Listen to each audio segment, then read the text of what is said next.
ಪ್ರಪಂಚ ಪರ್ಯಟನೆ.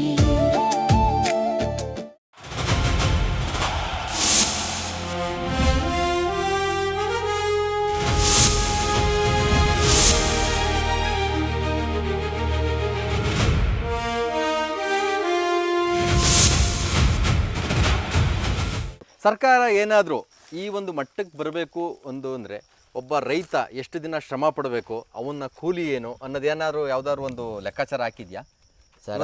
ನಾಳೆ ಡೆವಲಪ್ಮೆಂಟ್ ಹೆಸರಲ್ಲಿ ಬರ್ತಾರೆ, ಬುಲ್ಡೇಜರ್ಗಳನ್ನ ಬಿಡ್ತಾರೆ, JCBಗಳನ್ನ ಬಿಡ್ತಾರೆ, ಮಠ ಮಾಡಿಬಿಡ್ತಾರೆ, ಹೋಗ್ಬಿಡ್ತಾರೆ, ಗೊತ್ತಾಯ್ತಾ?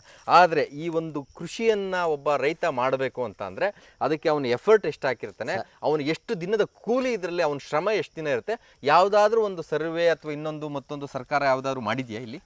ಸರ್ ಏನೂ ಇಲ್ಲ. ಇವತ್ತು ಈ ಗಿಡ ಮರ ಬೆಳೆಸ್ಬೇಕಾದ್ರೆ ಮಕ್ಳಿಗಿನ್ನ ಹೆಚ್ಚಾಗಿ ಬೆಳೆಸ್ಬೇಕು ಸರ್. ಖಂಡಿತ. ಆ ಮಕ್ಕಳನ್ನ ಸಾಕ್ತೇವೋ ಬಿಡ್ತೀವೋ, ಈ ಮರನ ಅಷ್ಟು ಅದಕ್ಕೆ ಒತ್ತು ಕೊಟ್ಟು ನಾವು ಹಗಲು ರಾತ್ರಿ ಅಂದೆ ಅದಕ್ಕೆ ನೀರು ಆಗ್ಬೋದು, ಗೊಬ್ಬರ ಆಗ್ಬೋದು. ಇವತ್ತು ಒಂದಿನ 15 ದಿನ ನೀರು ಕಟ್ಟಲಿಲ್ಲ ಅಂದರೆ ಇದು ಬಾಡೋಗುತ್ತೆ. ಹೌದು. ಅದನ್ನು ಯಾವ ರೀತಿ ಈ ಇಷ್ಟು ಮರ ಮಾಡಬೇಕಾದ್ರೆ ರೈತರನ್ನ ಶ್ರಮ ಎಷ್ಟಿದೆ ಅನ್ನೋದು ಅವ್ರು ಯೋಚನೆ ಮಾಡ್ಬೇಕು ಸರ್. ನೋಡಿದ್ರೆ ಇನ್ನೊಂದು ಒಂದು ದಿವಸ, ಇನ್ನು 1 ವರ್ಷ 2 ವರ್ಷದಲ್ಲಿ ಒಳ್ಳೆ ಫಸಲು ಬರ್ತದೆ ಸರ್. ಇವಾಗ ಆಲ್ರೆಡಿ ಒಂದು ಬಂದಿದೆ, ಇನ್ನು ನೀವು ಹೇಳಿದ್ರೆ 1 ವರ್ಷ 2 ವರ್ಷ ಫುಲ್ಲು ಸ್ಟಾರ್ಟ್ ಆಗಿದೆ. ಈ ಥರ ಎಷ್ಟು ಸಾವಿರ ಎಕರೆ ಇದೆ ಸರ್? ಹೆಚ್ಚು ಕಮ್ಮಿ ಒಂದು 5-6 ಸಾವಿರ ಎಕರೆನಲ್ಲಿ ಎಲ್ಲ ತೆಂಗು, ಮಾವು, ಸಪೋಟ, ಅಡಿಕೆ ಒಂದು ಹೆಚ್ಚು ಕಮ್ಮಿ 1.5-2 ಲಕ್ಷ ಅಡಿಕೆ ಇದೆ ಸರ್. 1.5 ಲಕ್ಷ, 3.5-4 ಲಕ್ಷದ ತೆಂಗಿನ ಮರ ಇದೆ. ತೆಂಗಿನ ಮರ ಇದೆ.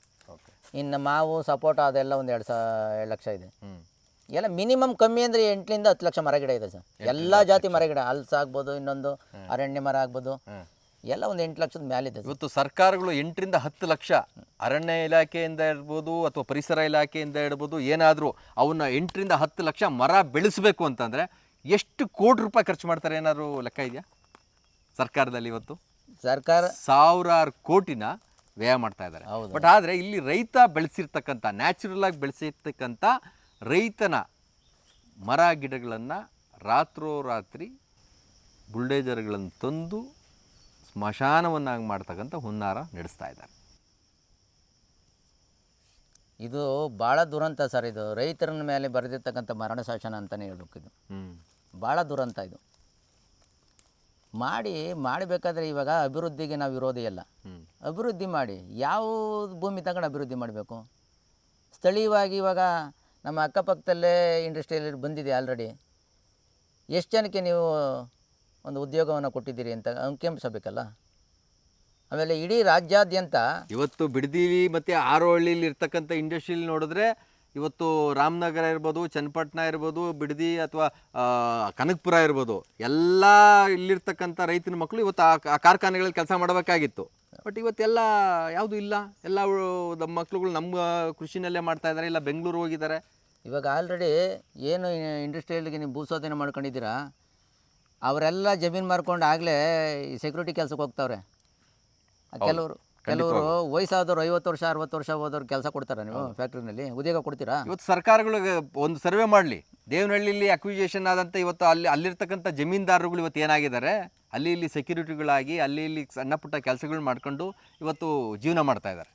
ಇವತ್ತು ನಿಜವಾಗೂ ಆ ಆಯೋಗ ಈ ಆಯೋಗ ಅಂತ 108 ಆಯೋಗಗಳು ಮಾಡ್ಕೊಂಡಿದ್ದಾರೆ. ಇವತ್ತು ರೈತರ ಭೂಮಿಯನ್ನು ಕಿತ್ತುಕೊಂಡಂತಹ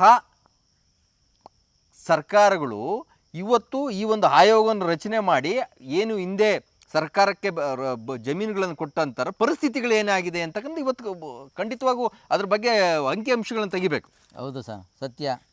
ಇಲ್ಲಿ ಆಗಲೇ ಬಿಡದಿ ಹೋಬಳಿನಲ್ಲಿ 6-7 ಅಕ್ವೇಷನ್ ಮಾಡಿದ್ದೀರಿ ಆಲ್ರೆಡಿ. ಹೌದು. ಟೇಟಾಗ ಅಕ್ವೇಷನ್ ಮಾಡಿದ್ರಿ, ಬಾಸ್ ಕಂಪ್ನಿಗೆ ಅಕ್ವೇಷನ್ ಮಾಡಿದ್ರಿ, ಫಸ್ಟು ನೈಸ್ರು ಮಾಡಿದ್ರಿ 2095-96ರಲ್ಲಿ ನೈಸ್ ರೋಡ್ಗೆ ಅಕ್ವೇಷನ್ ಮಾಡಿದ್ರಿ. DK ಅವ್ರು ಹೇಳ್ತಾ ಇದ್ದಾರೆ ನೈಸ್ ರೋಡನ್ನು ಡೈರೆಕ್ಟ್ ಬೈರ್ಮಂಗ್ಲಕ್ಕೆ ಬಿಡ್ತಾ ಇದ್ದೀವಿ. ಬೆಂಗಳೂರಿಂದ ಡೈರೆಕ್ಟ್ ಜನ ಸೀದಾ ಬೈರ್ಮಂಗ್ಲಗೆ ಬಂದ್ಬಿಡ್ತಾರೆ. ಅದೇ ಅದನ್ನೇ ಹೇಳ್ತೀನಿ ಇವಾಗ. ಆಯಿತು, ಆಮೇಲೆ ಇಲ್ಲಿ ಇದು ಹೌಸಿಂಗ್ ಬೋರ್ಡ್ ಮಾಡಿದ್ರಿ ಬಿಡದಿಯಲ್ಲಿ. ಹೌದು. ಆಮೇಲೆ ಬಾಸ್ ಕಂಪ್ನಿಗೆ ಅಕ್ವೇಷನ್ ಮಾಡಿದ್ರಿ, ಆರೋಹಳ್ಳಿ ಇಂಡಸ್ಟ್ರಿಯಲ್ಲಿ ಮಾಡಿದ್ರಿ. ಇನ್ನು ಎಷ್ಟು ಒಂದೇ ಹೋಬಳಿನಲ್ಲಿ ಎಷ್ಟು ಸಾವಿರ ಎಕರೆ ಅಕ್ವೇಷನ್ ಮಾಡಿಬಿಟ್ಟು ರೈತರನ್ನ ಬೀದಿಗೆ ತಳ್ಳಬೇಕು ಅಂದ್ಕೊಂಡಿದ್ದೀರಿ? ಸಾಲದಕ್ಕೆ ಶಿವರಾಮ್ ಕಾರ್ ಹತ್ರ ಬಡಾವಣೆ ಮಾಡಿದ್ರಿ. ಹೌದು. ಸೂರ್ಯ ಸಿಟಿ ಮಾಡಿದ್ರಿ. ಕೆಂಪೇಗೌಡ ಬಡಾವಣೆ ಕೆಂಪೇಗೌಡ ಮಾಡಿದ್ದೀರಿ. ಬಡಾವಣೆ ಮಾಡಿದ್ರಿ. ಇವತ್ತು ಸೂರ್ಯ ಸಿಟಿಲಿ ಎಷ್ಟು ಮನೆ ಆಗಿದೆ, ಎಷ್ಟು ಮನೆ ಇದೆ? ಮಾಡ್ತಾನೆ ಅವ್ರೆ. ಆಮೇಲೆ ಸೂರ್ಯ ಸಿಟಿ ಆಮೇಲೆ ಶಿವರಾಮ್ ಕಾರಂತರ ಬಡಾವಣೆ 18-20 ವರ್ಷದ ಮೇಲೆ ಆಗಿರ್ಬೇಕು. ಹೌದು. ಅದು ಇನ್ನೂವರೆಗೂ ಕಾಂಪೋಸಿಷನ್ ಕೊಡ್ಲೇ ಇಲ್ಲ ನೀವು. ರೈತರ ಹತ್ರ ಕಬ್ಳಕ್ಕೆ ಕೆಂಪೇಗೌಡ ಲೇಔಟಲ್ಲಿ ಇನ್ನೂ ಮನೆಗಳಾಗಲಿಲ್ಲ. ಶಿವರಾಮ್ ಕಾರಂತರ ಬಡಾವಣೆ ಅಂತ ಹೇಳ್ತೀನಿ. ಮೊನ್ನೆ ಪೇಪರಲ್ಲಿ ಬಂದಿತ್ತು, ಡಿಸೆಂಬರಲ್ಲಿ ಪೇಪರಲ್ಲಿ ಬಂದಿತ್ತು. ಶಿವರಾಮ್ ಕಾರಂತರ ಬಡಾವಣೆಗೆ ಭೂಮಿ ಕಳ್ಕೊಂಡವ್ರಿಗೆ ಬಂಪರ್ ಕೊಡುಗೆ ಅಂತ ಓದಿದ್ರೆ ಅವರು ಕೋರ್ಟ್ಗೆ ಹೋಗಿ ಇವತ್ತು ಚೀಮಾರಿ ಹಾಕಿಸ್ಕೊಂಡು ಸರ್ಕಾರ ಚೀಮಾರಿ ಹಾಕಿ ಸರ್ಕಾರಕ್ಕೆ ಸೈಟ್ಗಳು ಕೊಡ್ತೀವಿ ಅಂತ. ಏನು 20 ವರ್ಷಕ್ಕೆ? ಇದು ಅದೇ ತಾನೇ ಪರಿಸ್ಥಿತಿ ನಮ್ಗೆ ಬರೋದು. ಖಂಡಿತವಾಗ್ಲು 20 ವರ್ಷಕ್ಕೆ ಏನು ರೇಟ್ ಆಗಿರುತ್ತೆ, ಹೇಗೆ ಆಗಿರುತ್ತೆ. ಆಮೇಲೆ ಇವ್ರ ಹತ್ರ ನಾವು ಆ ಸೈಟ್ ತಗೋಬೇಕಾದ್ರೆ ಸೈಟ್ ರಿಜಿಸ್ಟರ್ ಮಾಡ್ಕೋಬೇಕಾದ್ರೆ ನಮ್ಮ ದುಡ್ಡು ಖರ್ಚು ಮಾಡಬೇಕು. ಅವ್ರು ಮಾಡಿಕೊಡ್ತಾರಾ? ಇವತ್ತು ಇಲ್ಲಿ ಪರಿಸ್ಥಿತಿ ಏನಾದರೂ ನಿಮಗೆ, ನೀವು ರೈತರನ್ನು ಪಾಲುದಾರಿಕೆ ಮಾಡ್ಕೊಂಡ್ಬಿಡ್ತೀವಿ ಅಂತೀರಿ. 40 ಕುಂಟೆ ಕೊಟ್ಬಿಟ್ಟು ಇವ್ರ ಹತ್ರ 8 ಕುಂಟೆನೋ 7 ಕುಂಟೆನೋ 8 ಕುಂಟೆನೋ ಇಸ್ಕೋಬೇಕು. ಯಾವ ಕರ್ಮ ಇದು? ಯಾವ ಕರ್ಮ? ಬಿಟ್ಬಿಡಿ, ನೀವು ಕೈ ಬಿಟ್ಬಿಡಿ, ರೆಡ್ ಜೂನ್ ತೆಗೆದ್ಬಿಡ್ರಿ. ನಾವೇ ಡೆವಲಪ್ಮೆಂಟ್ ಮಾಡ್ಕೋತೀವಿ, ನಾವೇ ಸ್ಮಾಲ್ ಇಂಡಸ್ಟ್ರಿ ಮಾಡ್ತೀವಿ. ರೈತರಿಗೇನು ಕೆಪಾಸಿಟಿ ಇಲ್ವಾ, ತಾಕತ್ತಿಲ್ವಾ? ರೈತರೇ ಕಟ್ಟಿರ್ತಕ್ಕಂಥ ನಾಡು, ಏನು ಎರಡು ಡೌಟ್ ಏನಿಲ್ಲ. ಸತ್ಯ ಸರ್. ರೈತರಿದ್ರೆ ದೇಶ, ಹೌದು. ರೈತ ಇಲ್ಲ ಅಂದ್ರೆ ದೇಶನಾ? ಖಂಡಿತವಾಗಿಲ್ಲ. ಇವಾಗ ರೈತರಿಗೆ, ಇವಾಗ ದೇಶಕ್ಕೆ ಅಲ್ಲ ಅನ್ನ ಕೊಡೋನೇರು ರೈತ. ರೈತ ಒಂದು ತಿಂಗಳು ವ್ಯವಸಾಯ ಮಾಡೋದನ್ನ ನಿಲ್ಲಿಸ್ಬಿಡ್ಲಿ ನೋಡೋಣ, ಏನು ತಿಂತಾರೆ ಇವ್ರು ಹೊಟ್ಟೆಗೆ? ಹೌದು. ಕಂಪ್ಯೂಟರ್ ಬೆಳೆಯೋಕ್ಕಾಗತ್ತಾ ಅನ್ನ? ಆನ್ಲೈನಲ್ಲಿ ಡೌನ್ಲೋಡ್ ಮಾಡ್ಕೋಬೋದು ಫ್ಯೂಚರಲ್ಲಿ. ಇವತ್ತು ಏ ಬಂದ್ಬಿಟ್ಟು ಇವತ್ತೆಲ್ಲ ಬೀದಿಗೆ ಬರ್ತಾವ್ರೆ. ಏನು ಕಾರ್ಮಿಕರೆಲ್ಲ ಇವಾಗ 100 ಜನ ಮಾಡೋದು ಒಂದೇ ಒಂದು ಮಿಷಿನ್ ಮಾಡುತ್ತೆ. ಹೌದು. ಈ ರೋಬೋ ಇದು ಬಂದ್ಬಿಟ್ಟು ಅಂಥ ಪರಿಸ್ಥಿತಿ ಅದೇ. ಯಾವುದೇ ನೋಡ್ರಿ, ಯಾವುದೇ ಇಂಡಸ್ಟ್ರಿಯಲ್ಲಿ ಬಂದ್ರೂ ಯಾರಿಗೂ ಉದ್ಯೋಗ ಸಿಗಲ್ಲ. ಇವತ್ತು ಲಕ್ಷಾಂತರ ಜನ ಎಜುಕೇಷನ್ ಮಾಡಿರೋರು, ಡಿಗ್ರಿ ಡಬಲ್ ಡಿಗ್ರಿ ಮಾಡಿರೋರು ಮನೇಲಿ ಅವರೇ ಉದ್ಯೋಗ ಮಾಡ್ತಾವ್ರೆ. ಹೈನುಗಾರಿಕೆ, ರೇಷ್ಮೆ, ಇನ್ನೊಂದು ಮತ್ತೊಂದು ಮಾಡಿಕೊಂಡು. ಇವತ್ತು ಕೊರೋನಾ ಬಂತಲ್ಲ, ಏನಾಯ್ತು ಪರಿಸ್ಥಿತಿ? ಹೌದು. ಸಿಟಿಲಿ ಇದ್ದವರೆಲ್ಲ ಹಳ್ಳಿಗೆ ಬರಲಿಲ್ವಾ? ಯಾಕೆ ನಿಮಗೆ ಗೊತ್ತಿರ್ತಕ್ಕಂಥದ್ದು ಮುಖ್ಯಮಂತ್ರಿಗಳಿಗೆ ಯಾಕೆ ಗೊತ್ತಾಗ್ತಾ ಇಲ್ವಲ್ಲ ಸರ್? ಅವರು ಅಧಿಕಾರದ ಸಾಮಾನ್ಯ ರೈತನಿಗೆ ಗೊತ್ತಾಗ್ತಾ ಇರ್ತಕ್ಕಂಥ ವಿಚಾರ ಯಾಕೆ ರಾಜ್ಯ ಆಳ್ತಕ್ಕಂಥ ಮುಖ್ಯಮಂತ್ರಿಗೆ ಗೊತ್ತಾಗ್ತಾ ಇಲ್ವಲ್ಲ? ಎಲ್ಲ ಗೊತ್ತು, ಜಾಣಿಗಿವಿ ಅಂತಾರಲ್ಲ. ಆಮೇಲೆ ಅಧಿಕಾರ ದಾಹ. ಈ ಅಧಿಕಾರ ಇದ್ದಾಗ ಎಲ್ಲ ಸಾಕಷ್ಟು ಒಡೆದು ಮಡಿಕೊಬಿಡೋಣ, ಆಮೇಲೆ ಮಾಡಕ್ಕಾಗಲ್ಲ. ಎಲ್ಲಿಗೆ ತಗೊಂಡೋಗ್ತಾರೆ ಸರ್ ಇದೆಲ್ಲ ಹೊಡೆದು? ಎಲ್ಲಿಗೆ ತಗೊಂಡೋಗ್ತಾರೆ? 1000 ಎಕರೆ ಆಲ್ರೆಡಿ ಇದೆ. ಪ್ರತಿಯೊಬ್ಬ ರೈತನು ಹೇಳ್ತಾನೆ ಅಷ್ಟು ಎಕರೆ ಹೊಡೆದವ್ರೆ, ಇಷ್ಟು ಎಕರೆ ಹೊಡೆದ. ಬಟ್ ಇವೆಲ್ಲ ಎಲ್ಲಿಗೆ ತಗೊಂಡೋಗ್ಬೋದು? ಮುಂದೆ ಏನಾದ್ರು 1000 ವರ್ಷ ಬದುಕ್ಬೋದಾ ನೀವು ಕೇಳಿ ರಾಜಕಾರಣಿಗಳು? ನೀವು ಸರ್ಕಾರಕ್ಕೊಂದು ಪ್ರಶ್ನೆ ಮಾಡಿ. ಇಡೀ ರಾಜ್ಯಾದ್ಯಂತ KDಗೆ ಆಗ್ಬೋದು, ಹೌಸಿಂಗ್ ಬೋರ್ಡ್ ಆಗ್ಬೋದು, BDAಗ್ ಆಗ್ಬೋದು, ಮತ್ತೊಂದಕ್ಕೆ ಆಗ್ಬೋದು, ಎಷ್ಟು ಲಕ್ಷ ಇಲ್ಲಿವರೆಗೂ ಅಕ್ವೇಷನ್ ಮಾಡಿದ್ದೀರಿ? ಹೌದು. ಎಷ್ಟು ಉಪಯೋಗ ಆಗಿದೆ? ಎಷ್ಟು ಉದ್ಯೋಗ ಸೃಷ್ಟಿ ಮಾಡಿದ್ದೀರಾ? ಇನ್ನು ಉಳಿಕೆ ಎಷ್ಟು ಎಕರೆ ಇದೆ, ಎಷ್ಟು ಸಾವಿರ ಎಕರೆ ಇದೆ? ಅದನ್ನು ಅಂಕಿಅಂಶ ಕೊಡಿ, ಮಾಡಿ ಅಲ್ಲೇ. ಇವತ್ತು ಮುಂದುವರೆದ ರಾಷ್ಟ್ರಗಳಲ್ಲಿ ಏನು 100 ಎಕರೆ 1000 ಎಕರೆ ಮಾಡಿ ಬೆಳವಣಿಗೆ ಇದು ಮಾಡಲ್ಲ, ಸಿಟಿ ಮಾಡಲ್ಲ. ಒಂದು 50 ಎಕರೆ 100 ಎಕರೆ ತಗೋತಾರೆ, ಮಲ್ಟಿಪ್ಲೆಕ್ಸ್ ಬಿಲ್ಡಿಂಗ್ಗಳು ಕಟ್ತಾರೆ. ಅಲ್ಲಲ್ಲ, ಇವಾಗ ನಮ್ಮ ರಾಜಕಾರಣಿಗಳು ಹಲವಾರು ದೇಶಗಳಿಗೆ, ವಿದೇಶಗಳಿಗೆ ಹೋಗ್ತಾ ಇದ್ದಾರೆ. ಇವತ್ತು ಅಮೇರಿಕಾ, ಬ್ರೆಜಿಲ್, ಇನ್ನೊಂದು ಮತ್ತೊಂದು, ಅಲ್ಲೆಲ್ಲ 1000 ಎಕರೆ ಭೂಮಿಗಳನ್ನು ಕೃಷಿಕರಿಗೆ ಕನ್ವರ್ಟ್ ಮಾಡಿ 1000 ಎಕರೆನಲ್ಲಿ ಕೃಷಿಯನ್ನು ಬೆಳೆಯತಕ್ಕಂಥ ಪದ್ಧತಿಗಳನ್ನ ಅಳವಡಿಸ್ಕೊಂತಾರೆ. ಇಲ್ಲಿ ನಮ್ಮಲ್ಲಿ 1000 ಎಕರೆ. ಇವಾಗ ಅದೇ ಯಾಕೆ ಒಂದು 10,000 ಎಕರೆನ ಅಕ್ವೈರ್ ಮಾಡಿಕೊಂಡು ಒಂದು ಕೃಷಿ ಪದ್ಧತಿಯನ್ನು ಅವನ್ನು ಮಾಡಲ್ಲ? ಅದೆಲ್ಲ ನೋಡ್ಕೊಂಡ್ ಬರ್ತಾರೆ ಅಷ್ಟೇ. ಫ್ಯಾಮಿಲಿ ಕರ್ಕೊಂಡೋಗಿ ಟ್ರಿಪ್ ಮಾಡ್ಕೊಂಡು ಎಲ್ಲ ನೋಡ್ಕೊಂಡು ಬರ್ತಾರೆ ಅಷ್ಟೇ. ಬಟ್ ಆ ಥರದ್ದು ಒಳ್ಳೇದು ಯಾವುದೂ ಸಹ ಇಲ್ಲಿ ಇಂಪ್ಲಿಮೆಂಟ್ ಮಾಡಲ್ಲ. ಗೊತ್ತಾಯ್ತಾ? ಇವೆಲ್ಲ ನೋಡಿದಾಗ ನಿಜವಾಗೂ ಎಂಥ ರೈತಂಗೂ ಸಹ ಹೊಟ್ಟೆ ಉರಿಯುತ್ತೆ, ಕರಳು ಕಿತ್ಕೊಂಡ್ಬರುತ್ತೆ. ಯಾಕಂತಂದರೆ ಕಷ್ಟಪಟ್ಟು ರೈತರುಗಳು ಇವತ್ತು ಪ್ರತಿಯೊಂದು ಗಿಡ ಮರಗಳನ್ನ ಕಾಯ್ಕೊಂಡು ಬಂದಿರ್ತಾರೆ. ಅವ್ರದ್ದೇ ಆದ ಒಂದು ಇದು ಮಕ್ಕಳನ್ನೂ ಸಹ ಹಾಕಿರಲ್ಲ, ಆ ರೀತಿಲಿ ಇರ್ತಾರೆ.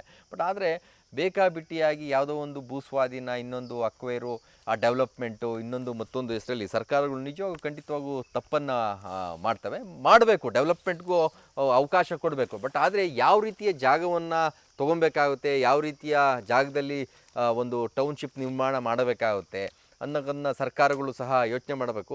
ಯಾಕೆ ರೈತಂಗೆ ಗೊತ್ತಾಗುವಂಥದ್ದು ಸರ್ಕಾರಗಳಿಗೆ ಯಾಕೆ ಗೊತ್ತಾಗ್ತಾ ಇಲ್ಲ ಅನ್ನೋದೇ ಒಂದು ದೊಡ್ಡ ಸಮಸ್ಯೆ.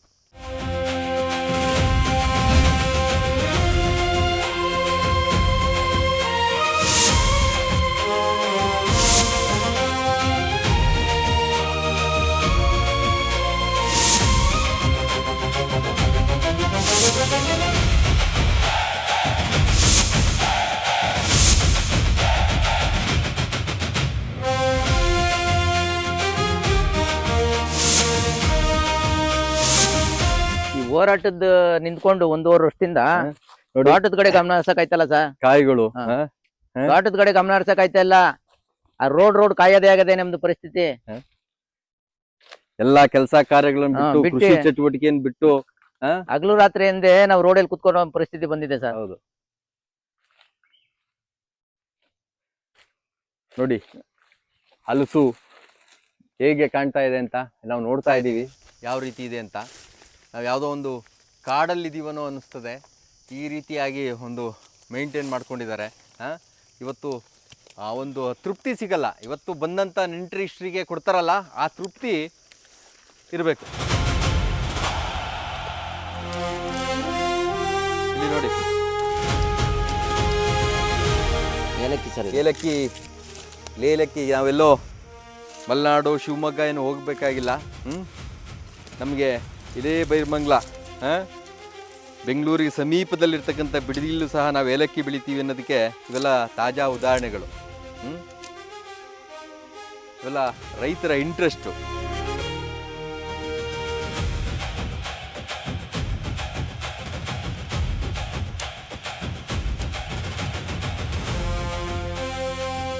ಮನೆ ನೋಡಿ ಸರ್ ಹೆಂಗೆ ಬಂದಿದೆ ನೋಡಿ ಎಷ್ಟು ಚೆನ್ನಾಗಿ ಬಂದಿದೆ. ಏಲಕ್ಕಿಯನ್ನು ಬೆಳೀತಕ್ಕಂಥ ರೈತರು.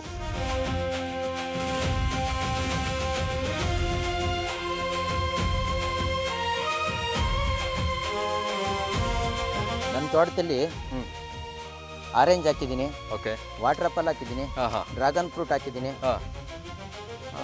ಸ್ಟಾರ್ ಫ್ರೂಟ್ ಹಾಕಿದ್ದೀನಿ, ಓಕೆ, ಪ್ಯಾಷನ್ ಫ್ರೂಟ್ ಹಾಕಿದ್ದೀನಿ. ಎಲ್ಲ ನಮ್ಗೆ ಏನು ಬೇಕು ಅದನ್ನೆಲ್ಲ ನಾವೇ ಫ್ರೆಶ್ ಆಗಿ ಬೆಳೀತಾ ಇದ್ದೀವಿ ಸರ್. ಖಂಡಿತವಾಗೂ ಇವತ್ತು ಎಲ್ಲ ರೈತರಿಗೂ ಒಳ್ಳೇದಾಗೇ ಆಗುತ್ತೆ. ಇಂತಹ ಒಂದು ಪ್ರಕೃತಿ ನಮ್ಮನ್ನು ಸದಾ ನಾವು ಒಂದು ಮಾತಾಡ್ತೀವಿ, ಪ್ರಕೃತಿ ನಮ್ಮನ್ನು ಕಾಪಾಡುತ್ತೆ, ಪ್ರಕೃತಿ ನಮ್ಮ ಜೊತೆ ಇರುತ್ತೆ ಅಂತ ಹೇಳ್ತೀವಿ. ನೋಡಿ ಬಸ್ ಮಲೆನಾಡಲ್ಲಿ ಬರುತ್ತೆ ಸರ್ ಈ ಥರ. ಈ ಸಾರಿ ಫಸ್ಟ್ ಸ್ಟಾರ್ಟಿಂಗ್ ಸರ್ ಇದು ಬಂದಿರೋದು ಮೊದಲನೇ ಬೆಳೆ. DK ಶಿವಕುಮಾರ್ ಅವರೇ, ಇಲ್ಲಿ ನೋಡಿ, 5 ವರ್ಷಗಳ ಸತತ ಪ್ರಯತ್ನದಿಂದ ಈ ವರ್ಷ ಮೊದಲನೇ ಬೆಳೆಯನ್ನು ರೈತರು ನೋಡ್ತಾ ಇದ್ದಾರೆ. ಒಂದು ಕಡೆ ಇದನ್ನು ಉರುಳಿಸೋದಕ್ಕೆ ನಿಮ್ಮ ಬುಲ್ಡೋಸರ್ಗಳು JCBಗಳು ರೆಡಿ ಆಗ್ತಾ ಇದ್ದಾವೆ. ಬಕಪಕ್ಷಿ ಥರ ಇಲ್ಲಿ ರೈತರು ಅದರಿಂದ ಏನಾದರೂ 5 ವರ್ಷದ್ದು ಏನಾದರೂ ಒಂದು ಪ್ರಯತ್ನಕ್ಕೆ ಫಲ ಸಿಗುತ್ತೆ ಅಂತ ಒಂದು ಕಡೆ ಕಾಯ್ತಾ ಇದ್ದಾರೆ. ಮನಸಾಕ್ಷಿ ಆದರೆ ಹೆಂಗೆ ಬರುತ್ತೆ ಸರ್? ಈ ಥರ ಪರಿಸರನ ಹಾಳು ಮಾಡೋಕ್ಕೆ ಮನಸಾಕ್ಷಿ ಹೆಂಗೆ ಬರುತ್ತೆ ಅಂತ. ಹೌದು ನೋಡಿ, ಎಲ್ಲವೂ ಸಹ 4 ರಿಂದ 5 ವರ್ಷದ ತೋಟ.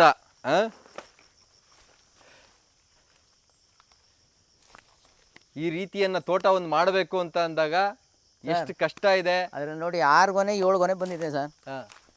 ನೋಡಿ ಅದ್ರಲ್ಲಿ ನೋಡಿ 7 ಗೊನೆ ಹುಸಿ ಹೊಡಿತದ ನೋಡಿ. ಹೌದು, 7ನೇ ಗೊನೆ ಹುಸಿ ಹೊಡೆದ ಸರ್. 7 ಅಂತ 8ನೇದು ಈ ಕಡೆ ಬರ್ತದೆ ಸರ್. ಕರೆಕ್ಟು. ಮಲೆನಾಡು ತೋರಿಸಿ ಸರ್ ನೋಡೋಣ. 3 ಗೊನೆ 4 ಗೊನೆ ಮೇಲೆ ಬರಲ್ಲ. ಹೌದು,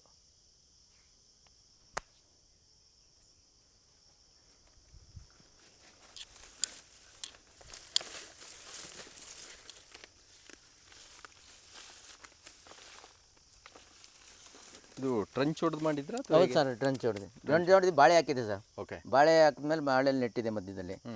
ಅದನ್ನೆಲ್ಲ ಹಂಗೇನೆ ನಾವು ಇದೆಲ್ಲ ನೋಡಿ, ಇದೆಲ್ಲ ಎಲ್ಲ ಗೊಬ್ಬರನೇ ಆಗೋಯ್ತು ಸರ್. ಇದು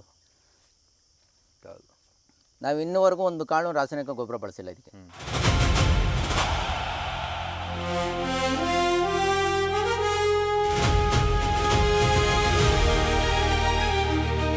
ಸರ್, ಈಗ ಒಂದು ಸರ್ಕಾರದಲ್ಲಿ ರೈತರಿಗೆ ನಾವೇನೋ ಕೊಡ್ತಾ ಇದ್ದೀವಿ, ಅಷ್ಟು ಕೊಡ್ತಾ ಇದ್ದೀವಿ, ಇಷ್ಟು ಕೊಡ್ತಾ ಇದ್ದೀವಿ, ರೈತ ಬಾಳನ್ನ ಹಸನ್ನು ಮಾಡ್ತಾ ಇದ್ದೀವಿ ಅಂತ. ಭೂ ಸ್ವಾಧೀನ ಅಂತ ಬಂದಾಗ ಎಲ್ಲ ಕಡೆನೂ ಒಂದೇ ಆಗುತ್ತೆ. ಇವಾಗ ರೈತರನ್ನು ಒಂದು ಮನವೊಲಿಸೋದಕ್ಕೆ ಅವರ ಕಾರ್ಯತಂತ್ರದಲ್ಲಿ ಏನೆಲ್ಲ ಆಫರ್ಗಳನ್ನು ಕೊಡ್ತಾ ಇದ್ದಾರೆ, ಏನೇನು ಕೊಡ್ತೀವಿ ಅಂತ ಹೇಳಿದ್ದಾರೆ? ಅದೇ ನಿಮಗೆ ಒಳ್ಳೆ ಕಾಂಪೋಸಿಷನ್ ಇಡೀ ದೇಶದಲ್ಲಿ ಎಲ್ಲೂ ಕೊಟ್ಟೇ ಇಲ್ಲ. 2 ರಿಂದ 2.5 ಕೋಟಿ. ಮತ್ತು ನಿಮಗೆ ಸಿಟಿ ಮಾಡ್ತೀವಿ ಅಂದರೆ ದೊಡ್ಡ ಸಿಟಿ ಮಾಡ್ತೀವಿ. ಸೈಟ್ಗಳು ಕೊಡ್ತೀವಿ ನಿಮಗೆ. ರೆಸಿಡೆನ್ಷಿಯಲ್ ಸೈಟ್ ಆದರೆ 50%, ಮತ್ತು ಕಮರ್ಷಿಯಲ್ ಆದರೆ 45% ಕೊಡ್ತೀವಿ. ಒಳ್ಳೊಳ್ಳೆ ದೊಡ್ಡದು ನೀವು ಎಲ್ಲಿ ಕೇಳ್ತಿರೋ ಅಲ್ಲೇ ಕೊಡ್ತೀವಿ. ಆಮೇಲೆ ನಮ್ಗೆ ಇಲ್ಲಿ ಉದ್ಯೋಗ ಸೃಷ್ಟಿ ಆಗ್ಬಿಡ್ತದೆ. ಇಂಥ ಸಿಟಿ ನೀವು ನೋಡಿರೋಕ್ಕೆ ಸಾಧ್ಯನೇ ಇಲ್ಲ. ಏನೇನೋ ಅವ್ರ ಕಲ್ಪನೆಗಳು ಎಲ್ಲ ತೋರಿಸ್ಬೋದು ಸರ್. ಏನು ಸಿಟಿ ಅಂದರೆ ಏನು ಬಿಲ್ಡಿಂಗು ಆ ಬ್ರೌಸರ್ ಬಿಡುಗಡೆ ಮಾಡಿದಾಗ ಏನು ತೋರಿಸಿದ್ರು ಅದಕ್ಕೆ ಮರಳಾಗ್ಬಿಡ್ಬೇಕು ಜನ. ಓ ಇವರೇನೋ ದೊಡ್ಡದು ಇದು ಮಾಡಿಬಿಡ್ತಾರೇನೋ. ಕೆಲವ್ರು ಹೇಳ್ತಾರೆ ಈ ವಿವೇಕಿಗಳು, ನಾವು ನೋಡಿರೋದೆಲ್ಲ ರೀ, ನಾವೇನು ಇವಾಗ ಕಣ್ಣಲ್ಲಿ ನೋಡ್ಕೊಬಿಡೋಣ, ನಾವಿನ್ನು ಸೊತ್ತೋಯ್ತೀವಿ ಅಂತ ಸಿಟಿ ಮಾಡಿಬಿಡ್ತಾರೆ ಅಂತ. ಇವ್ರು 3 ವರ್ಷದಲ್ಲಿ ಡೆವಲಪ್ಮೆಂಟ್ ಮಾಡಿ ಎಲ್ಲ ಸಿಟಿ ಮಾಡಿಬಿಡ್ತೀವಿ ಅಂತೆಲ್ಲ ಮಾಡೋಕ್ಕೆ ಸಾಧ್ಯನಾ ಸರ್? 9600 ಎಕರೆ ಖಂಡಿತವಾಗಿಲ್ಲ. ಇವತ್ತು ನಮ್ಮ ಕಣ್ಣು ಮುಂದೆ ಇದೆ. ಏನೋ ಶಿವರಾಮ್ ಬಡಾವಣೆ, ಕೆಂಪೇಗೌಡ ಬಡಾವಣೆ ಎಲ್ಲ ಕಣ್ಮುಂದೆ ಇದೆ. ಇದು ವಿಶ್ವೇಶ್ವರಯ್ಯ ಬಡಾವಣೆ ಇವತ್ತು ಎಲ್ಲ ಮೂಲ ಸೌಕರ್ಯಗಳಿಲ್ಲ. ಇವೆಲ್ಲ ಸುಳ್ಳು ಆಶ್ವಾಸನೆ. ಆಮೇಲೆ ಬಡವ್ರ ಬಗ್ರಿಗೆ ಅರ್ಧ ಎಕರೆ 1 ಎಕರೆ ಇರೋರನ್ನ ಆಮಿಷ ಹೊಡಿಸೋದು. ಆಮೇಲೆ ಹಿಂದೆಗಡೆ ಜಮೀನು ಇರ್ತಕ್ಕಂಥವ್ರನ್ನ, ರಸ್ತೆ ಇಲ್ಲದೆ ಇರ್ತಕ್ಕಂಥ ಅವ್ರು ಆಮಿಷ ಹೊಡಿಸೋದು. ನಿಮ್ಗೆ ಒಳ್ಳೆ ಬೆಲೆ ಕೊಡ್ತಾರೆ, ನಿಮ್ಗೆ 50 ಲಕ್ಷ 60 ಲಕ್ಷ ತಗೊಳ್ಳಲ್ಲ, ನಿಮ್ಗೆ 2 ಕೋಟಿ ಕೊಡ್ತಾವ್ರೆ ತಗೋ. ಆಮೇಲೆ SC ST ಸಮುದಾಯದವ್ರಿಗೆ ನಿಮ್ಗೆ SC ST ಸಮುದಾಯ ಯಾರು ತಗೊಳ್ಳಲ್ಲ, ನಿಮ್ಗೆ 2 ಕೋಟಿ ಕೊಡ್ತಾವ್ರಲ್ಲ ತಗೋ ಅಂತ ಆಮಿಷ ಹುಟ್ಟಿಸೋದು.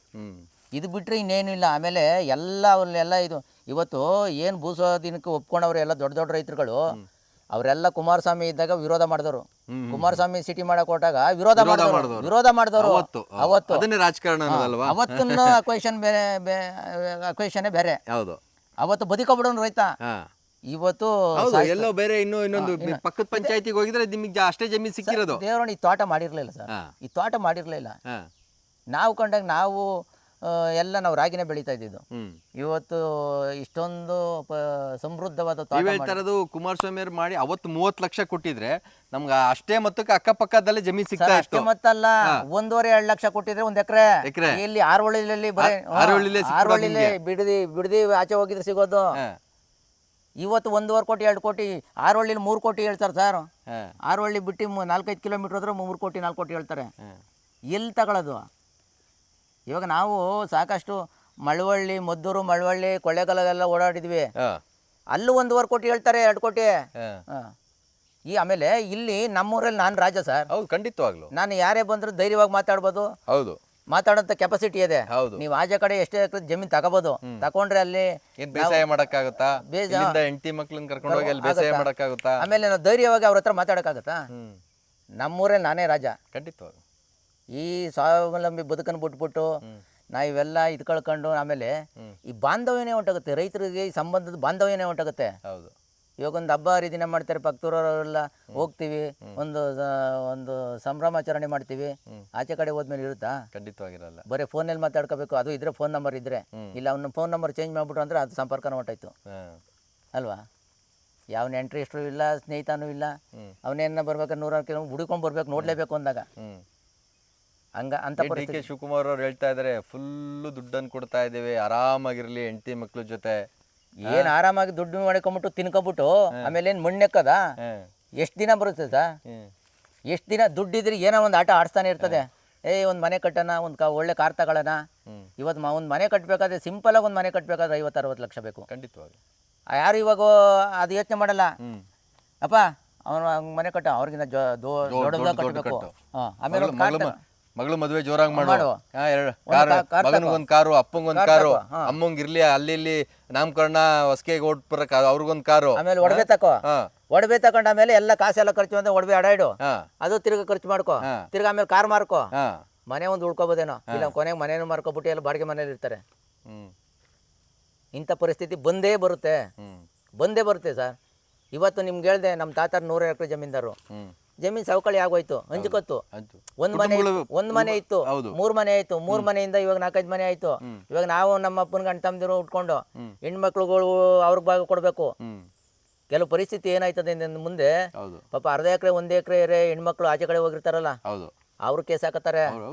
ನನಗೂ ಕೊಡು, ಯಾಕೆ ನಿನ್ ಕೋಟಿ ಗಟ್ಲೆ ಬರ್ತದೆಲ್ಲ ಅಂತ ಅವ್ರು ಕೇಸ್ ಹಾಕತ್ತಾರೆ. ಆದ್ರೆ ಇಲ್ಲಿ ಜೀವನನೇ ಹೋಗ್ತದೆ ಅನ್ನೋದು ಗೊತ್ತಿರಲ್ಲ. ಛಿದ್ರ ಆಗೋಯ್ತದೆ ಸರ್, ಛಿದ್ರ ಆಗೋಯ್ತದೆ. ಅಷ್ಟೊಂದು ಸುಲಭ ಅಲ್ಲ. ಇವ್ರೇನು ಹೇಳ್ಕೊಂಬಿಡ್ಬೋದು, ಎಲ್ಲರೂ ದುಡ್ಡು ತಗೊಂಡು ಎಲ್ಲರೂ ಸೈಟ್ ತಗೊಳಕ್ಕಾಗಲ್ಲ. ವರ್ಷಾನುಗಟ್ಲೆ ಆಗೋಯ್ತದೆ ಇವಾಗ ಕೇಸ್ಕೊಳ್ಳೋ ಬಗೆಹರಿಸ್ಕೋಬೇಕಾದ್ರೆ.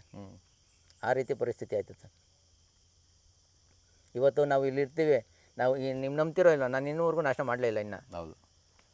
ನಾವು ಬದುಕ ನಾವು ಊಟ ಮಾಡ್ತೀವೋ ಊಟ ಮಾಡಲ್ವೋ, ಒಂದು ತಂಗಿ ಮನೆಗೆ ಹೋಗ್ತೀವೋ, ಇಲ್ಲ ಏನೋ ಒಂದು ಸೊಪ್ಪು ಸದೆ.